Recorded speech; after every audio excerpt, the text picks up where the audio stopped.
This is what the caravan reported, and Rahul Gandhi wanted to say it in the parliament today.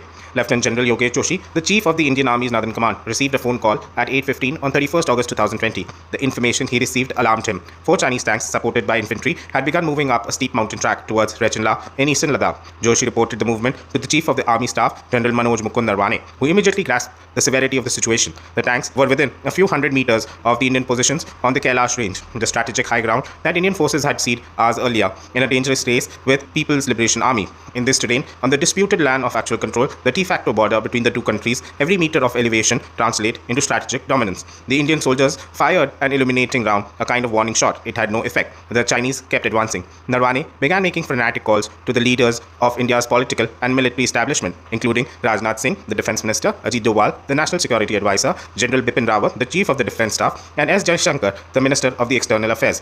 To each and every one, the question was, what are my orders? Narwane writes in his yet unpublished memoir, 4 Stars of Destiny. The situation was deteriorating dramatically and demanded clarity. There was an existing protocol. Narwane had clear orders not to open fire till cleared from the very top. His superiors did not give any clear directive. Minutes ticked. At 9:10 p.m., Joshi called again. The Chinese tanks continued to advance and were now less than a kilometer from the pass.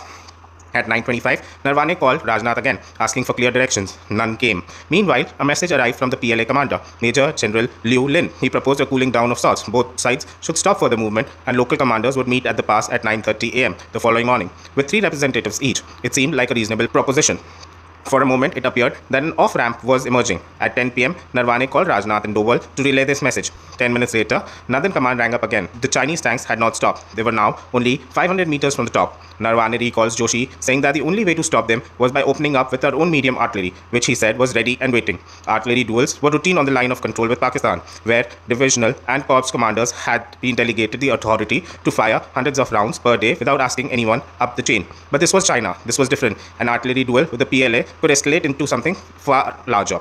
My position was critical, Narwane writes. He was caught between the command, who wanted to stop open fire with all possible means, and a government committee which had yet to give me clear-cut executive orders. In the operations room at Army headquarters, options were being considered and discarded. The entire northern front was on high alert. Areas of likely clash were being monitored, but the decision point was at Rechinla. Narwane made yet another call to the defense minister, who promised to call back. Time stretched. Each minute was closer to China tanks reaching the top. Rajnath called back at 10:30 p.m. He had spoken to Prime Minister Narendra Modi, whose instructions were considered of a single sentence. Jo uchit samajho, wo karo. Do whatever you deem appropriate. This was to be purely a military decision. Modi had been consulted. He had been briefed, but he had declined to make the call. I had been handed a hot potato. Narwane recalls. With this carte blanche, the onus was now totally on me.